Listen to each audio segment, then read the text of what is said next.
नमस्कार दोस्तों, मैं हूँ निशो और मेरे चैनल निशो डिवाइन वेल्स में आप सबका बहुत बहुत स्वागत है। दोस्तों कैसे हैं आप सब? आई होप आप सब लोग अच्छे होंगे, स्वस्थ होंगे और मस्त होंगे। दोस्तों आज की वीडियो में मैं लेकर आई हूँ शारदीय नवरात्रि के बारे में, जो कि अभी कल से लगने वाला है। दोस्तों 3 दुर्लभ योग में होगी शारदीय नवरात्रि की शुरुआत।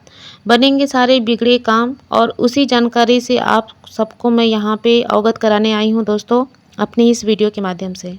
तो आइए चलिए दोस्तों सनातन धर्म में अश्विन माह के शुक्ल पक्ष की प्रतिपदा तिथि से लेकर नवमी तिथि तक शारदीय नवरात्र मनाया जाता है।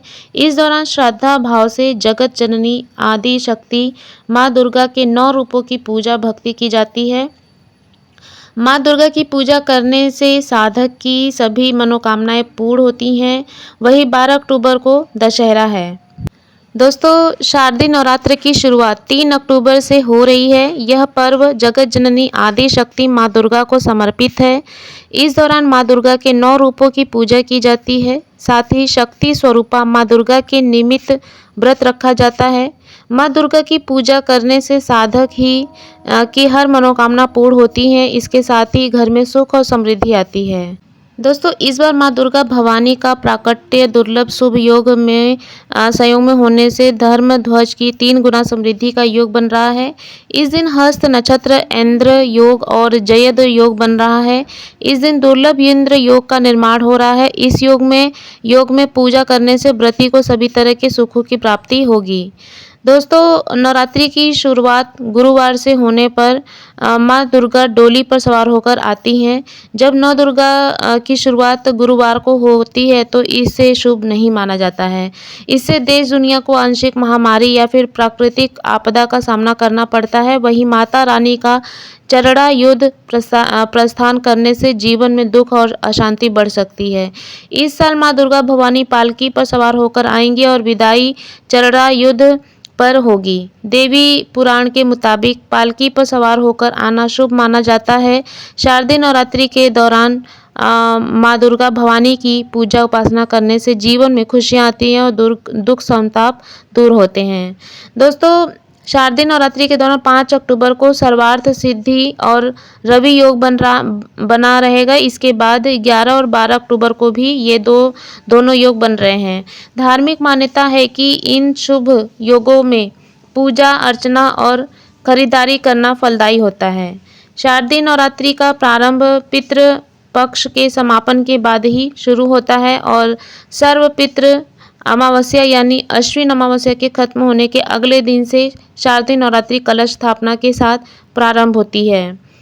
दोस्तों नवरात्रि में 9 दिनों तक अखंड ज्योत जलाई जाती है। अश्विन शुक्ल प्रतिपदा तिथि को शारदीय नवरात्रि का पहला दिन होता है।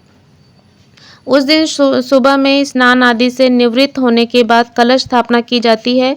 माँ दुर्गा का आह्वान होता है, फिर व्रत और पूजन आदि करते हैं। धार्मिक मान्यताओं के अनुसार नवरात्रि के दौरान विधि विधान से माँ दुर्गा की पूजा करने से सभी मनोकामनाएं पूरी होती हैं। दोस्तों विभिन्न पंचांग के अनुसार इस बार चतुर्थी तिथि की वृद्धि तथा नवमी तिथि का क्षय होने पर भी पूरा पक्ष 15 दिनों तक का होगा और नवरात्र 9 दिनों की होगी। भक्तजन 9 दिन पाठ करेंगे, परंतु 10 अक्टूबर को सप्तमी और अष्टमी की पूजा एक साथ होगी। शास्त्रों के अनुसार सप्तमी और अष्टमी का मेल महाअष्टमी के व्रत को निषेध मानता है।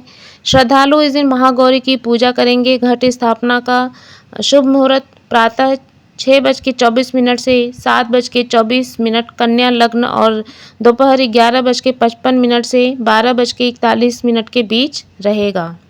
दोस्तों माँ के 9 रूपों की होती है आराधना। पहला दिन जो है दोस्तों वह है माँ शैलपुत्री का। दूसरा दिन होगा तो माँ ब्रह्मचारिणी का। तीसरा दिन माँ चंद्रघंटा का। चौथा दिन माँ कुष्मांडा का। 6 और 7 जो है दोस्तों वो दोनों दिन ही माँ कुष्मांडा का है। 5वां दिन जो है वो माँ स्कंद माता का है। 6ठा दिन माँ कात्यायनी का। 7वां दिन माँ कालरात्रि का। 8वां दिन माँ गौरी का और 9वां दिन जो है वो माँ सिद्धिदात्री का, जो कि 11 अक्टूबर को होगा। दोस्तों नवमी का हवन और विजयादशमी 12 अक्टूबर को होगी। अष्टमी और नवमी की पूजा 11 अक्टूबर को होगी, जिसमें अष्टमी की पूजा ब्रह्म मुहूर्त में और नवमी की पूजा प्रातः 7 बजे के बाद होगी। तो दोस्तों, जैसा कि मैंने आपको अपने वीडियो में बताया कि नवरात्रि जो शारदीय नवरात्रि लग रही है, उसमें क्या-क्या करना चाहिए और कौन-कौन से योग बन रहे हैं, कैसे पूजा करनी है, कौन से टाइम में, तो सब मैंने आपको बता दिया है। आई होप आप लोगों को आज की वीडियो पसंद आई होगी। तो मिलते हैं ऐसे ही अपने एक नए वीडियो के साथ, एक नए आचार, विचार और उपाय के साथ। तब तक के लिए मेरे साथ मिलकर बोलिए जय माता दी, जय माँ दुर्गा और साथ में बोलिए हर हर भोले, जय शिव शंभू।